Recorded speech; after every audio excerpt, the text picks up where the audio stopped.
Welcome everyone to this week's episode of Talk Wrestling here on NoDQ.com and of course the NoDQ YouTube network. Thank you all for watching this week. We've got questions from all over social media, Facebook and Twitter and Instagram. Let's just get right to it. The first question comes from a post Aaron posted on Facebook and tagged me in. It comes from our fan Austin McCloskey. Austin, your name is spelled with a Y. It's a very interesting name of Austin. It's a very interesting name spelling, so awesome. Better in-ring wrestler, AJ Styles or Seth Rollins? Comparing these two guys is comparing two of the best in-ring performers currently in the game. AJ's been one of, if not the best, the better part of the last 15 years. He's been on top of TNA, he's been on top of Ring of Honor, he's been on top of everywhere he's been. He's a champion everywhere he goes. He was TNA. When TNA was trying to find their identity, they had Jeff Jarrett, they had Raven, they had Samoa Joe, they had Christopher Daniels, they had Frankie Kazarian, but AJ was literally Mr. TNA. And he carried that company on his back, and there was a big reason why he felt so disenchanted, and that's why he left a couple years ago, because he felt he was not getting recognized enough, and he wasn't. AJ is, in my opinion, as I sit here in this chair, the best non-WWE in-ring performer in the game today. Now, Seth Rollins is, in my opinion, as I sit here taping this show today, the best in-ring wrestler in WWE. He's a former Ring of Honor World Champion. He's been WWE World Heavyweight Champion. He's great. You know, and I can't say enough. Yes, his tactics being a part of the Authority have been questionable, but what heel has not gotten over by having questionable tactics? He still gets in the ring every single night he's on TV, every single night he's at the live events, and performs at the top of his game because he was trained by the best. He was trained by CM Punk. He was trained by Ring of Honor. He came up in their system. He won their world title. He won their World Tag Team Championships. Seth Rollins, Tyler Black, whatever you want to call him, is, in my opinion, the best in-ring wrestler in WWE today. And yes, my opinion is such because right now Bryan Danielson is once again down for the count. But I think if the Seth Rollins of this moment faced the Bryan Danielson of, 2005, 2006, you wouldn't have a bad match anywhere in that sequence, ever.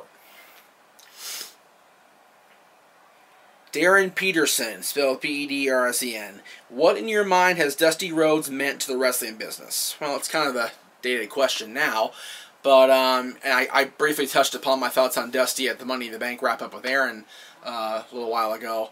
But Dusty is probably the most over charismatic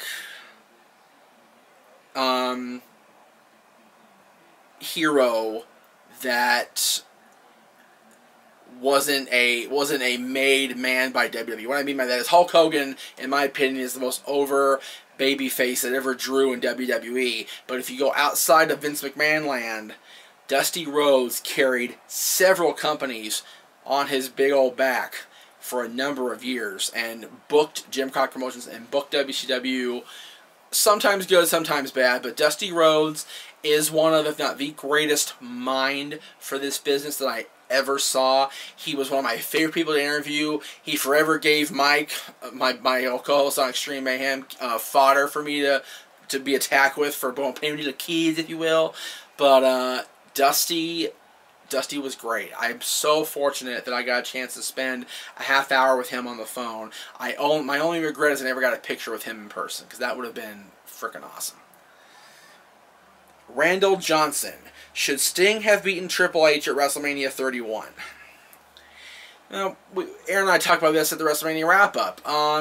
It's kind of a catch-22. I mean, how do you justify the owner of the company that defeated WCW losing to the franchise WCW? It's kind of a thing where you really can't justify that, but at the same time, they built Sting up, and they built Sting up, and they built Sting up, and then he comes in, and he's defeated first match out. It's not. I don't think that was done properly, personally. And that's just my personal opinion. And, you know, maybe I'm wrong in that. But,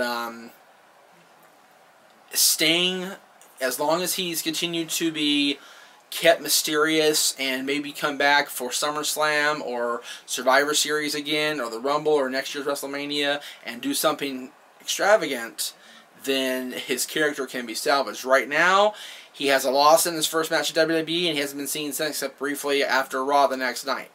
So we'll see. Time will tell with Sting. This one is from Walter Main. Jeff, what would you say are the most overrated and underrated WWE title matches? Underrated, there can be several, to be perfectly honest with you, Walter. One that comes to mind is the Raw 1000 match I recently just watched on the WWE Network. No, excuse me, where did I watch that? I watched it on the Money in the Bank DVD because it was a Money in the Bank cash-in. It was CM Punk defending against John Cena, who was cashing in Money in the Bank in 2012. While their match at Money in the Bank was, by and large, the best match of John Cena's career, in my opinion, personally, and one of the best matches that CM Punk ever had with anybody in WWE, their match on Raw 1000, save for the interference by the Big Show and the drama with The Rock and the whole afterward shenanigans, was a great wrestling match for TV. I thought it was very well done. As far as overrated, what comes to mind first to me, and I hate to say it, is Hulk Hogan Andre the Giant WrestleMania 3. If you sit back, like if you just lean back in your chair a little bit and look at that match from a technical standpoint, it is god-frickin' awful. Hogan goes for a slam, gets crushed by Andre, and spends the next 15-20 minutes getting the crap beat out of him. Hulks up and slams him and leg drops him, and that's it. That's all you. And Andre moves so slow because his back was so much pain. It was an awful, awful match. Thankfully for WrestleMania 3, it also had Savage Steamboat. Otherwise, WrestleMania 3 would have been a very technical disappointment. No question about that. Do you think Christopher Daniels will ever be a recognized World Heavyweight Champion? In my opinion, he should have been a long time ago. I don't think he will ever be. He should have been, but I don't think he ever will be now. He will forever be best known as a tag team or second-tier champion. X Division especially. He was a great TNA X Division champion all those times he reigned with that prestigious championship. And he's a great tag team champion. He's a NWA tag team champion, TNA tag team champion. You know, he's Ring of Honor champion with Frankie Kazarian as I sit here. And, you know, Chris is great. And he was a great interview. I loved having him on the show. Both times we had him on XMV, he was a great guy to talk to and get insight from. He's so creative and so brilliant and should have been given a run with a world title before now. If he does get it after I say this, then I'm wrong, and I'm happy to be wrong because I enjoy the Fallen Angels work. I always have. But at this point, I don't think he's going to be a main event World Heavyweight Champion, and that sucks. Let's see. Matt Godfrey on Twitter. My question, what do you think of Kevin Owens versus Brock Lesnar for a future WrestleMania match? I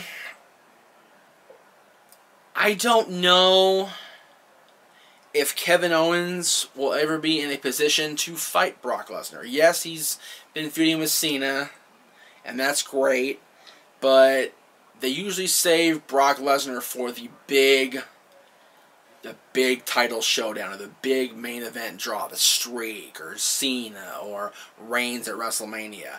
I don't know, as over as Kevin Owens is at this particular moment in time, I don't know if he'll ever be at the point where Vince or Triple H or whoever want to position him against the Beast Incarnate.